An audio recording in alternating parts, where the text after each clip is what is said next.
Let me be brutally honest with you for a moment. What if the very foundation of your hope, the dream you've been nurturing every time you look at that stack of Iraqi Dinar certificates, is built on a carefully constructed illusion designed not to empower you, but to keep you perpetually waiting, watching, and investing in a future that never arrives? The single most persistent and emotionally charged fantasy in the entire Dinar investment universe is the legend of the Chase Bank Redemption Centers, a story so compelling and so widely repeated that it feels like an inevitable truth. Yet I am here to tell you, with a heavy heart and a commitment to raw facts, that this narrative is not just slightly inaccurate. It is a complete and total fiction, a mirage in the financial desert that has drained the resources and spirits of countless individuals. The story always follows the same intoxicating script following a secret global financial reset or miraculous revaluation event. Certain powerful banks, JPMorgan Chase, positioned as the undisputed king, will open special, preordained locations where you, the savvy investor, will walk in with your millions of dinar and walk out with millions of US dollars, achieving lifelong wealth in a single, triumphant transaction. This powerful imagery is sold through slick YouTube videos, cryptic forum posts from anonymous gurus, and teleconferences filled with coded language, all promising insider knowledge of a financial event that will rewrite the rules of global economics and make early believers unimaginably rich. The reason this story is so effective and so dangerously seductive is that it provides a tangible, physical destination for what is otherwise an abstract and endlessly deferred hope. It gives you a specific address, a real building you can picture yourself walking into, which makes the entire speculative investment feel more concrete, more real, and more imminent than it actually is. Let's engage in a simple, painful exercise of logic, stripping away the emotion and looking only at the cold, hard reality of how the global financial system and a trillion-dollar corporation like JPMorgan Chase actually operate.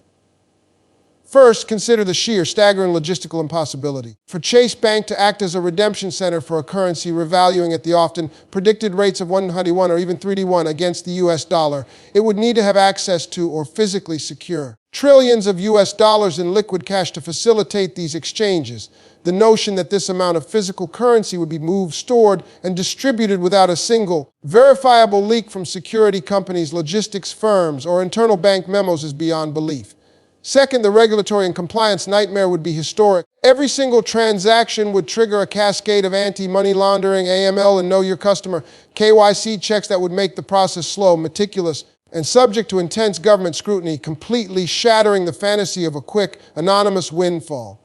Third, and most decisively, there is a deafening, absolute silence from the only sources that matter: JPMorgan Chase itself, the US Federal Reserve, and the US Treasury Department.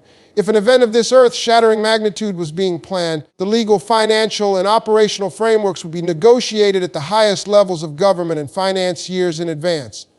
There would be official statements, regulatory filings, and operational guidelines. Instead, we have nothing but the whispers of self-proclaimed insiders who profit from your continued attention.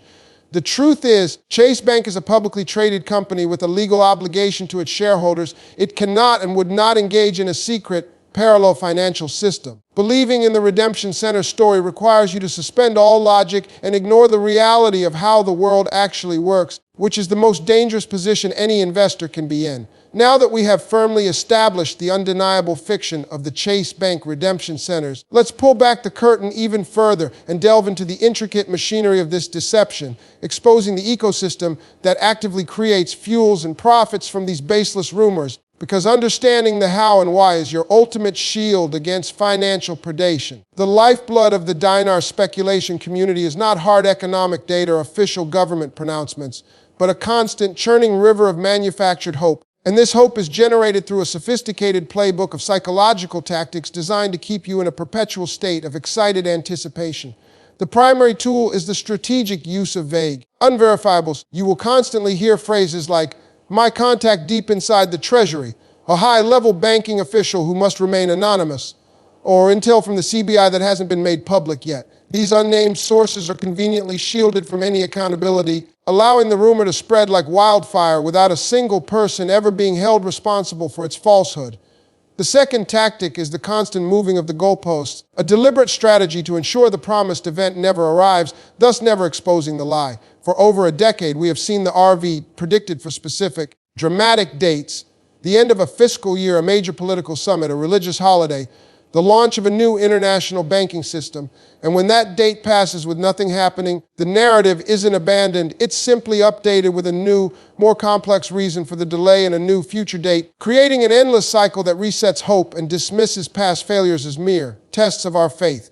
The third and perhaps most insidious tactic is the creation of a tribal us versus them mentality, where anyone who presents factual counter evidence like this very video is immediately labeled a negative troll, a bankster shill, or part of a cabal trying to suppress the truth. This creates an impenetrable echo chamber where believers are psychologically isolated from reality, taught to distrust mainstream financial advice, and encouraged to only consume information from gurus who reinforce the fantasy. But let's address the so-called evidence presented for these redemption centers. It often consists of grainy photographs of ordinary Chase banks, presented as if their mere existence is proof, screenshots of fabricated internal memos that wouldn't withstand 10 seconds of scrutiny from a genuine banking professional. Another common claim is that Chase Bank is involved in processing international wire transfers for the Iraqi government or holds certain financial contracts, and this routine, mundane banking activity is twisted and magnified into proof of their central role in the upcoming RV. This is a classic logical fallacy,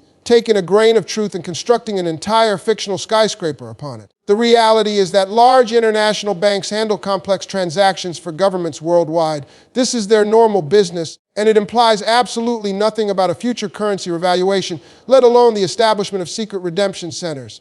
The final, crushing piece of evidence against this entire narrative is the actual, documented performance of the Iraqi dinar itself.